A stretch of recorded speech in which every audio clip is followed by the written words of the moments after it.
1912年4月14日深夜，北大西洋的海面漆黑如墨，沒有月光，沒有波浪，只有無盡的寂靜籠罩着這片冰冷的水域。此時此刻，一艘被譽為永不沉沒的巨輪正以22節的速度向西航行，它就是泰坦尼克號，人類工業文明最驕傲的傑作。船上2000多名乘客和船員沉浸在奢華與歡樂之中，頭等艙內觥籌交錯，樂隊演奏着華爾茲，沒有人意識到死神正在逼近。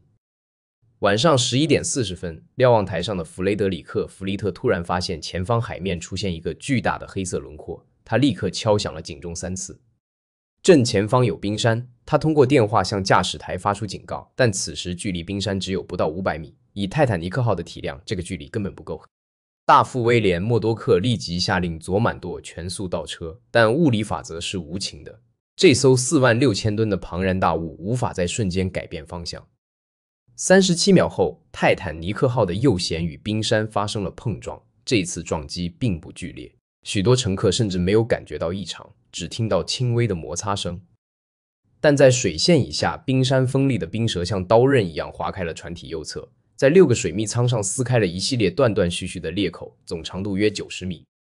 海水以每分鐘7噸的速度湧入船體。首席設計師托馬斯·安德魯斯檢查完損傷後，臉色變得蒼白如紙。他知道這艘船注定要沉沒。按照設計，泰坦尼克號可以在4個水密艙進水的情況下保持漂浮，但現在6個艙室已經破損，船首會逐漸下沉，海水會漫過水密艙的頂部。安德魯斯告訴船長愛德華·史密斯，這艘巨輪最多還能漂浮1個半到2個小時。而此時，距離最近的救援船只需要4個小時才能趕到。午夜剛過，史密斯船長下令所有乘客穿上救生衣，準備登上救生艇。但這個命令並沒有引起足夠的重視，許多人認為這只是一次演習。這種致命的輕視源於一個殘酷的事實：泰坦尼克號上只有20艘救生艇，按照規定可以容納1178人，而船上有2200多人。更可怕的是，英國當時的法規只要求超過1萬噸的船只配備16艘救生艇。泰坦尼克號的20艘已經超過了法定要求，但遠遠不夠救所有人。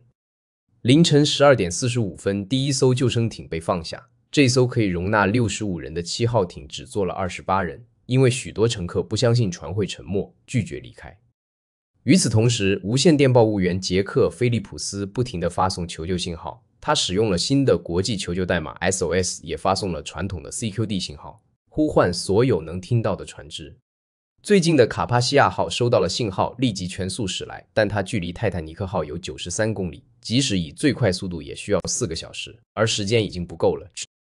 隨着時間推移，船首越沉越深，傾斜角度越來越大，救生艇的釋放變得更加困難，恐慌開始在人群中蔓延，秩序逐漸瓦解。凌晨1點40分，最後一艘可折疊救生艇被放下。此時船上仍有超過1500人，他們被困在這艘正在下沉的巨輪上，面臨着死亡的必然。樂隊指揮華萊士·哈特利召集了7名樂手，他們在傾斜的甲板上繼續演奏，試圖用音樂安撫人們的恐懼。這成為了泰坦尼克號最悲壯的場景之一。凌晨2點15分，船首已經完全沉入水中，船尾高高翹起，巨大的螺旋槳暴露在空氣中，成千上萬噸的海水灌入船體，發出震耳欲聾的轟鳴聲。船上的燈光突然熄滅，鍋爐從固定位置脫落，沿着傾斜的船體滑落，撞擊着艙壁。巨大的煙囪倒塌，砸入海中，掀起巨大的水花。凌晨2點20分，泰坦尼克號的船體承受不住巨大的應力，在3號和4號煙囪之間的位置斷裂成2截，斷裂時發出的巨響在10幾公里外都能聽到。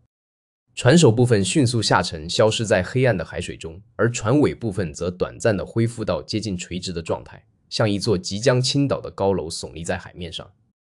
2分鐘後，船尾也開始最後的沉沒，它緩慢地滑入水中，帶走了仍然困在上面的1500多人，他们的呼救聲在寒冷的夜空中回盪。海面上漂浮着上千名落水者，-2度的海水迅速夺走他們的體溫。人體在這樣的低溫下只能維持15到30分鐘，然後就會因失溫而失去意識。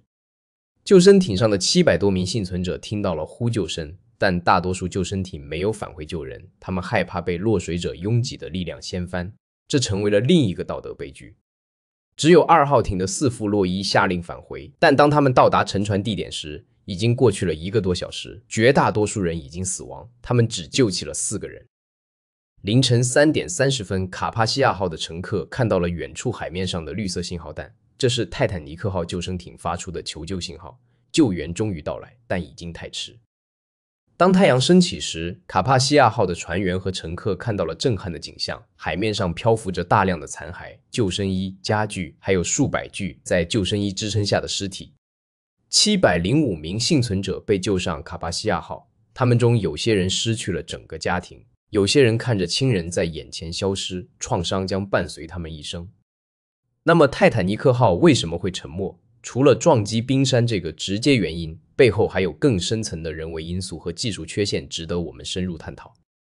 首先，泰坦尼克號在設計上被宣傳為實際上不會沉沒，這種傲慢的自信導致了安全措施的不足，包括救生艇數量遠低於實際需求。其次，那天晚上船長接到了至少6次冰山警告，但泰坦尼克號仍然保持着高速航行，沒有減速，也沒有改变航線，這是一個致命的決策。第三，當晚海面異常平靜，沒有風浪，這讓瞭望員更難發現冰山，因為通常情況下，海浪拍打冰山會產生白色的浪花，成為識別的標誌。第四，瞭望台上的雙筒望遠鏡在南安普頓港被鎖在櫃子裡，而鑰匙隨着一名被臨時調離的船員離開了船，瞭望員只能用肉眼觀察。第五，泰坦尼克號的鋼板在低溫下變得更加脆弱。後來的研究發現，這些鋼材含硫量較高，在接近冰點的水溫下，抗衝擊性能大幅下降。第六，船體鉚釘的質量存在問題，許多鉚釘在撞擊時直接斷裂或彈出，而不是像預期那樣保持連接，這加速了海水的湧入。第七，如果泰坦尼克號選擇直接撞向冰山，而不是試圖轉向，損傷可能會集中在船首，只影響1到2個水密艙，船可能不會沉沒。第八，最近的加利福尼亞號當時就在20公里外，他們的船員看到了泰坦尼克號發射的求救火箭，但船長正在睡覺，無線電源也已經下班。如果加利福尼亞號立即響應，他們可以在1個小時內到達，可能挽救更多甚至所有的生命，但他們把信號彈誤認為是慶祝活動。泰坦尼克號的沉沒震驚了全世界，它暴露了當時航運業的安全漏洞，包括落後的法規、傲慢的態度，以及對技術的盲目迷信。這場悲劇直接推動了國際海上人命安全公約的制定，要求所有船只必須配備足夠的救生設備，24小時監聽無線電，並建立了冰山巡邏制度。1985年，海洋探險家羅伯特·巴拉德在距離紐芬蘭600公里的海底發現了泰坦尼克號的殘骸，它靜靜地躺在3800米深的海床上。殘骸分為2個主要部分，相距約600米，周圍散落着大量的物品。從餐具到行李箱，從酒瓶到鞋子，每一件都在訴說着那個悲劇之夜的故事。科學家發現，泰坦尼克號正在被一種特殊的細菌緩慢分解，這些細菌以鐵為食，形成了像冰柱一樣的锈蝕物，被稱為鏽流。根據科學家的估計，泰坦尼克號的殘骸可能在20到30年內完全崩塌，最終這艘傳奇巨輪將徹底消失在海底，只留下關於它的記憶。然而，泰坦尼克號的故事不僅僅是一場海難，它是人類傲慢與自然力量對抗的預言，是階級差異在生死關頭的殘酷展現。統計顯示，頭等艙乘客的生存率為 63%， 二等艙為 43%， 而三等艙只有 25%。這種差異至今令人深思。在混亂中，許多三等艙的乘客被鎖在下層甲板，或者因為不熟悉船的結構而迷路。當他們趕到救生艇甲板時，大部分艇已經離開。相反，許多頭等艙的男性乘客選擇了留下，把救生艇的位置讓給婦女和兒童，包括富豪古根海姆和梅西百貨的老板伊西多·施特勞斯。施特勞斯夫婦在最後时刻拒絕分開。他的妻子說：“我們已經一起生活了這麼多年，我會和你在一起，你去哪裡我就去哪裡。”這些個人選擇的故事，無論是自私還是無私，都揭示了人性在極端壓力下的複雜面貌。有人展現出最高貴的品質，也有人暴露出最黑暗的本能。泰坦尼克號的故事還引發了關於技術崇拜的反思。20世紀初是工業革命的巔峰期，人們相信技術可以征服一切，包括大自然。泰坦尼克號被設計成當時最大最豪華的船，它代表了人類工程學的最高成就，但它的沉沒證明了一個永恆的真理：自然從來不會被真正征服。今天，泰坦尼克號的名字已經成為一個文化符號，它出現在無數的書籍、電影和紀錄片中，成為人類集體記憶的一部分。